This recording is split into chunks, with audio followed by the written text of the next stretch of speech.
안녕하세요, 리바이버입니다.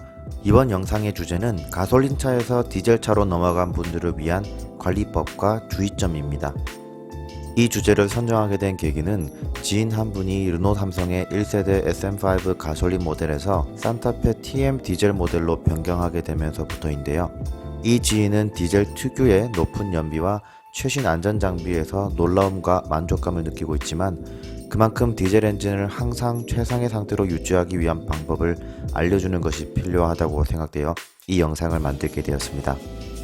그래서 이번 영상에서는 제가 2013년부터 현재까지 디젤차를 15만 킬로미터 운행하면서 다양한 경험과 최신 디젤 차량들의 트렌드를 토대로 이 영상을 제작하였으니 디젤차에 대한 관리법과 주의점에 대해서 궁금하신 분들이 많은 참고가 되셨으면 좋겠습니다. 첫 번째는 주행 전 간단한 예열과 주행 초기 급가속을 지향하자는 것입니다. 먼저 가솔린에서 디젤로 넘어간 만큼 이 두 개의 기본적인 차이를 설명하는 것이 필요하겠죠. 가솔린과 디젤은 똑같이 연료를 분사하지만 폭발하는 방식이 다릅니다. 가솔린은 점화 플러그가 있어서 불꽃을 인위적으로 만들어줌으로써 폭발하는 형식이지만 디젤은 공기를 압축하여 고온이 되었을 때 연료를 분무하여 태우기 때문에 점화 플러그가 없습니다. 고온의 공기가 생성되려면 결국 엔진이 일정 시간 이상 구동을 해야 하기 때문에 특히 디젤 엔진은 예열이 중요합니다. 하지만 꼭 정차 상태에서 예열을 할 필요는 없습니다. 요즘처럼 아파트의 지하 주차장이 대부분인 곳에서는 오히려 예열로 인한 배기가스가 지하 주차장에 퍼지기 때문입니다. 게다가 출근 시간 1분 1초가 바쁜 직장인들이라면 아침에 예열을 하기 위해 1, 2분간 출발하지 않고 가만히 있는 것도 시간 낭비라고 생각할 수 있습니다. 물론 블루링크나 유보처럼 스마트폰으로 사전에 시동을 켤 수 있다면 이 시간을 아낄 수 있겠죠. 그러면 이 옵션을 선택하지 않은 사람들은 예열하는 시간을 꼭 가져야 할까요? 그렇지 않습니다.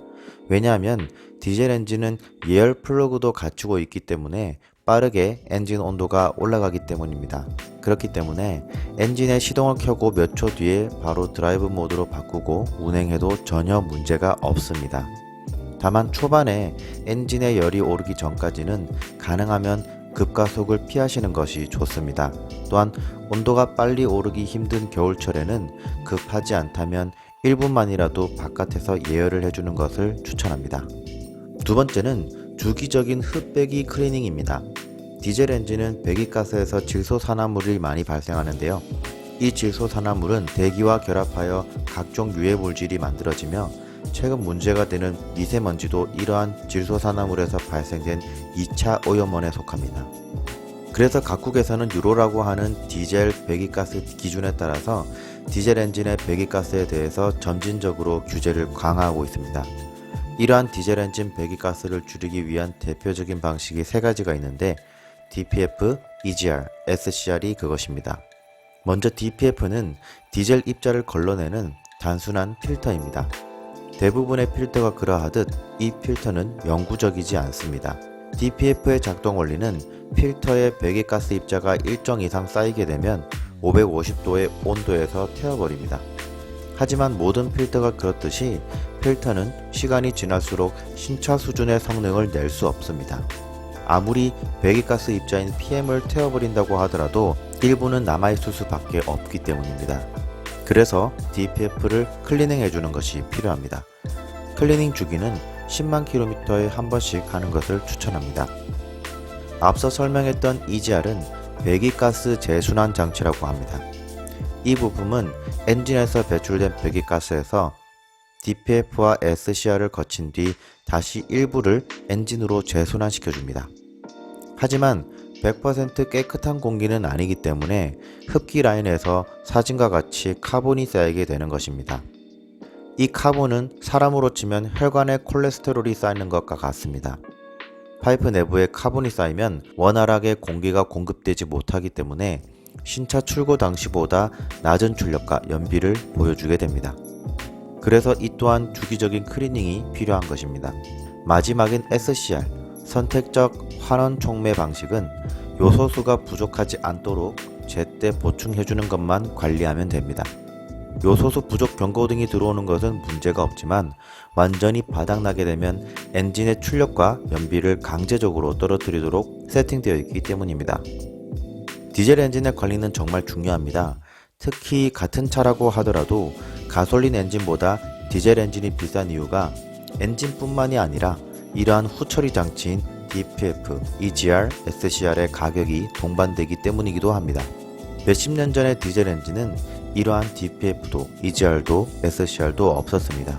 시간이 흐르면서 각국의 배기가스 규제가 강화되었고 이러한 부품들이 추가되면서 현재 유로6라는 기준에 이르게 된 것입니다. 디젤 엔진 차량을 탄다면 이 부품들이 어떤 경로를 따라 작동하는지를 대략이라도 알아두는 것도 좋을 것 같습니다. 순서를 알아야 어떤 부품은 꼭 주기적인 관리를 해야 하고 그렇지 않았을 때 어떤 문제가 생기는지에 대해서 알 수 있기 때문입니다. 예를 들어서 DPF나 SCR의 고장으로 매연이 제대로 걸러지지 않은 가스가 EGR을 타고 다시 터보와 엔진 흡기 라인으로 들어가게 되면 터보와 엔진의 수리로 이어져 엄청난 비용이 발생할 수도 있습니다.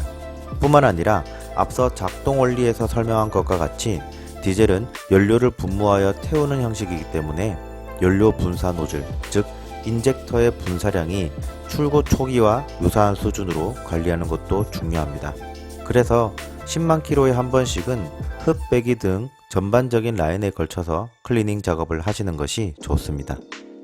아마도 현재 디젤 차량을 구매한 많은 사람들이 미세먼지로 인해 경유차 규제 강화 그리고 경유값 인상 등의 정부의 미세먼지 저감 대책에 걱정이 많으실 것 같은데요.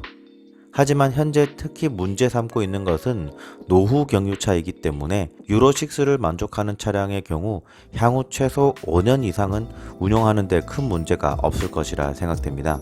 또한 경유값 인상이라는 정부의 카드는 디젤 엔진이 트럭, 화물차 및 중장비 등 대부분의 산업 전반적으로 사용되고 있어서 경유값 인상은 사회 전반적인 물가 상승으로 이어질 수밖에 없기 때문에 쉽게 적용하기 어려울 것입니다.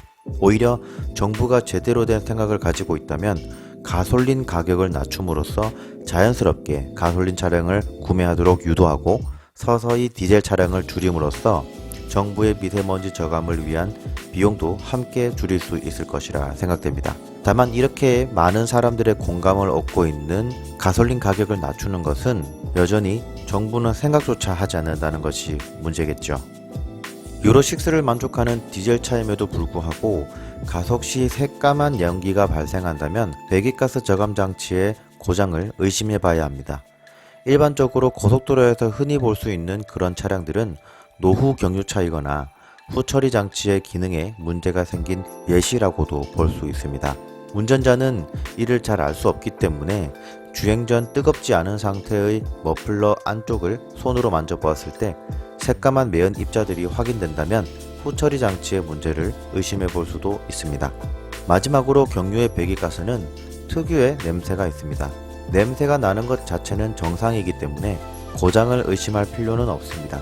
이 냄새는 특히 아파트 지하주차장에 주차를 해보신 분들이라면 많이들 공감하실 듯한데요.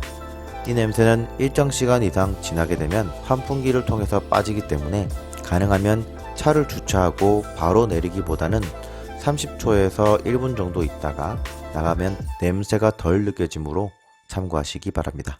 이상으로 디젤차 관리법과 주의점을 상세하게 설명드렸습니다. 많은 도움이 되셨다면 구독과 좋아요 부탁드립니다. 앞으로도 자동차와 관련한 더 재미있고 유익한 컨텐츠를 많이 기대해 주시기 바랍니다. 감사합니다.